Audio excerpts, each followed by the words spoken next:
Guys, it's Mandy. Tell me it's Monday without actually telling me it's Monday. I was totally recording a video and it was going swell, and then I looked up and realized I wasn't even recording. So I was just talking to myself like a fool for 3 minutes. Woo! Okay. Happy Monday. Hi guys. I'm here with my Paradise Galleries doll, Kenzo. This video is going to be a name reveal for this sweet baby girl and also a tag that I've seen going around, Reborn Time Machine. I've loved listening to all the ladies' answers or opinions, the advice you'd give yourself if you could go back in time regarding this hobby. So it's been really interesting. I think a lot of us have very similar minds on that topic. So this sweet baby girl is a Paradise Galleries doll. She is the Kenzo. She is about 3 to 6 months size. I've been having lots of fun dressing this girl. I am so happy that she finally made her way onto Amazon and I was able to get her. I actually did buy a doll just before her that you guys haven't seen. If you managed to see my Instagram stories, I did share that experience and it is an ongoing project and I need your help. So I got a doll off of eBay and it's not the seller's fault at all. I think they were kind of like what my sister does. Like she goes to the secondhand store a lot, and when she finds some really cool things that she knows she can resell, that's what she does. And I think this person does that because their eBay had a lot of random knickknacks and like collectible things. But there was a not Paradise Galleries, Ashton Drake. There was an Ashton Drake doll, an older doll. He was 10 years old. He was the Michael little slugger. I love that guy's face. He's a gorgeous doll and he looked so good and he was a great price. So I scooped him up and I was so happy. And when he came, he again looked so good, except for his hair. I noticed right away his hair was glued to his head. This doll didn't really have hair, I guess because he was to wear a hat.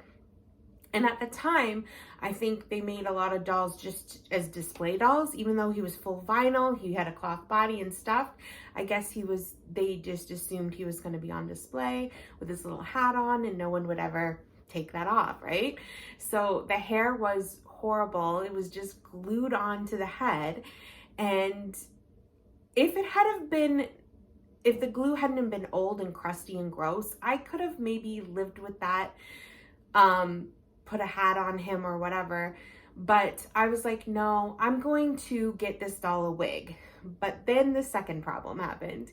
He smelled, and not a bad smell, but not a great smell either. An overwhelming smell of like old lady perfume just hits you in the face. So I took him apart. I was like, I'm keeping this doll. I'm going to wig him. I'll get him a new body. I start taking him apart, pulling out all the stuffing, and the stuffing was clean. I don't know how the smell has gotten into him. It's in him to the point where I put him in a bag and put him in my closet because I'm like, I can't deal with this right now. I need to step away from this. And then my closet smelled like this old lady perfume. Then I put it in the basement. I was just down there this morning and I could smell it. I don't know what to do. I don't want to put any more money and time into this. If I get all a body and stuffing and wait for this doll and I can't get the smell out, I will not be able to have this doll because I cannot stand the smell of it.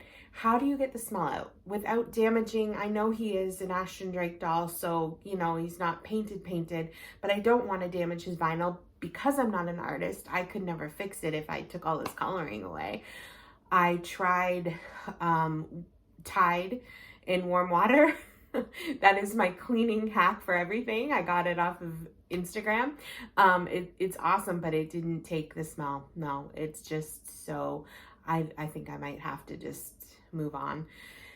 So that is how I ended up with this cutie patootie. I was like, I really need to fill that void of, I thought I was going to have this doll, and now at the moment I don't. So I'm really happy with her. Her hair is, I would love to put her on a different body because I hate how Paradise Gallery's dolls don't sit up on their own. I have been manipulating her a lot, so I have gotten her to the point where I can get her into a sitting position. But it just sucks that their bodies don't allow that.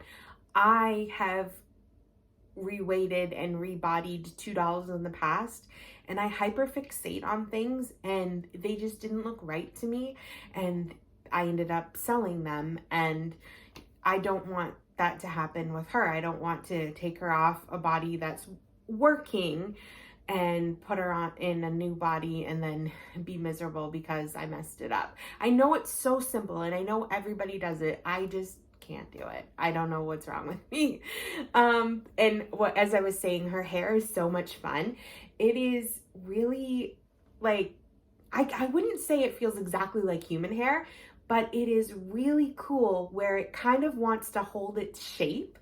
So I've just been like kind of making it like a messy, unruly, toddler style hair. You know, the little kid walks in with like really thick hair and it's just like the mom's combed it, but it's still wild. That's the look I'm going for with her.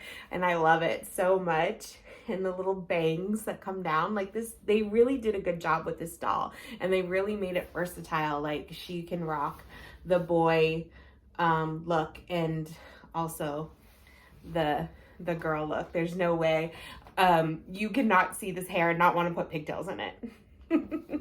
So without further ado, or what the word, you know it, I will tell you her name. So I had a couple of really lovely suggestions and I loved them, and I loved so many names that I thought of, but I really think I am going with Millie.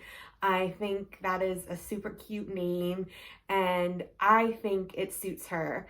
She is little Millie. She is a pretty princess. She'll have a tea party with you and loves pink, but she's also got a little bit of a tomboy in her where she'll wear her overalls, she'll jump in a muddy puddle, and she'll look for turtles with you in the pond.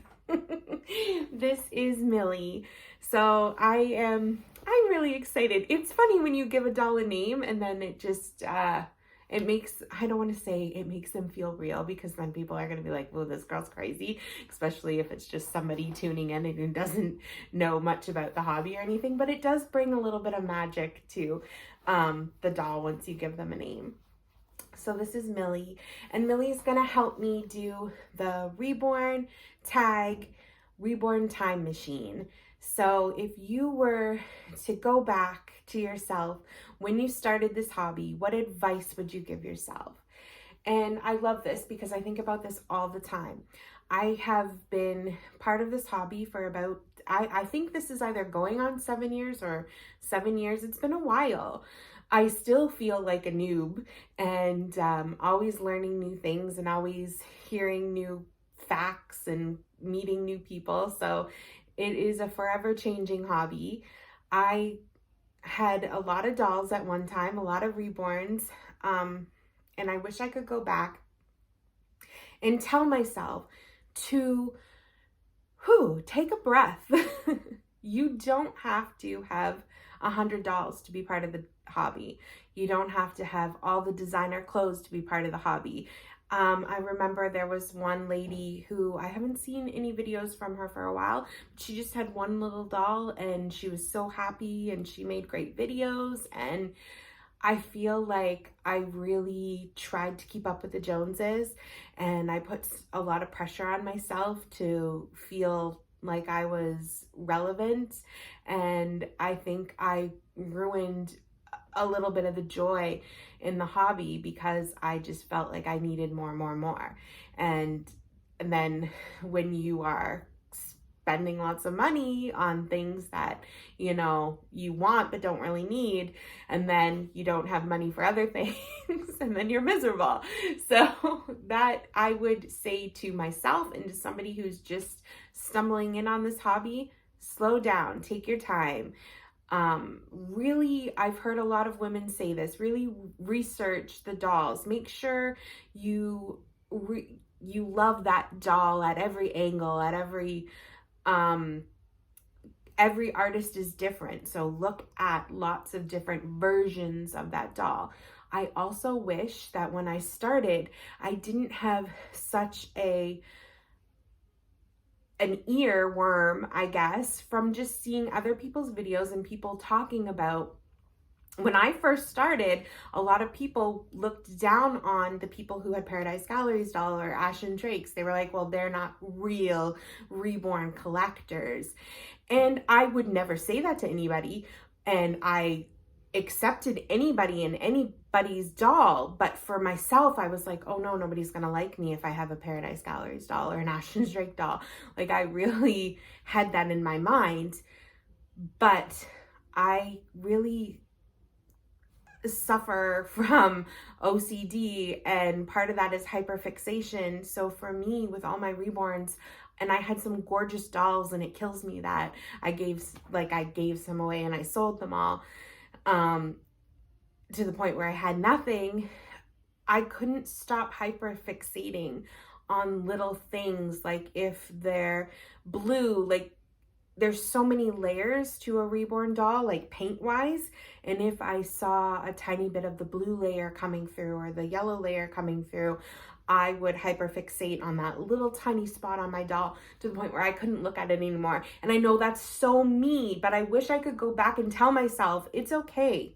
And it's okay to go into this direction with the more factory made dolls that are still lifelike, and you're still gonna have fun, and maybe you won't stress yourself out so much. I hope that this is all making sense, because this is something I've actually thought about a lot and wanted to share my story about being so hyperfixated on the little, I wouldn't even call them flaws. When you paint something, an artistly made thing is going to have little defects, not every doll is going to look the same and be picture perfect when it's made by hand. So I've wanted to say this for a long time to people. This just, don't be so in the mind that your doll has to be perfect to be happy, for you to be happy, for you to be part of the community. I really think that, my biggest advice is love what you love, know what you love. And if you love a Walmart doll or whatever doll you want from A to Z, you can still be part of the community, and you can still have fun, and you can still take your dolly pictures and make your videos and just be happy being you. Do not put yourself on that pedestal of being perfect and judging your neighbor. We're all just in this together, and this community is all about acceptance and having fun and being kind to one another, because it's a crazy world, and it's just so nice to come to this spot and have a safe place, have a safe space for the most part. I know we've all seen our drama over the years, but I think the people who truly matter and who are good-hearted people see past the silliness, and we all find our way. We all seem to find our way together. And I love coming to YouTube and seeing my dolly friends and on Instagram, and it's lovely to give each other support, and I think that it is wonderful. And now I'm going to stop talking because this is a very long video, and I apologize, but I loved this tag idea, and I hope I got my point out there. Thank you so much for joining me. Thank you so much for always being kind. And until next time, make sure you like and subscribe. Make sure you have the bell on, because there is going to be a new face soon. I do have a baby coming that I have been keeping a secret for a while, and he should be here. I want to hopefully say this week. It is Tuesday, so fingers and toes and everything crossed. Stay tuned for that, guys. Bye.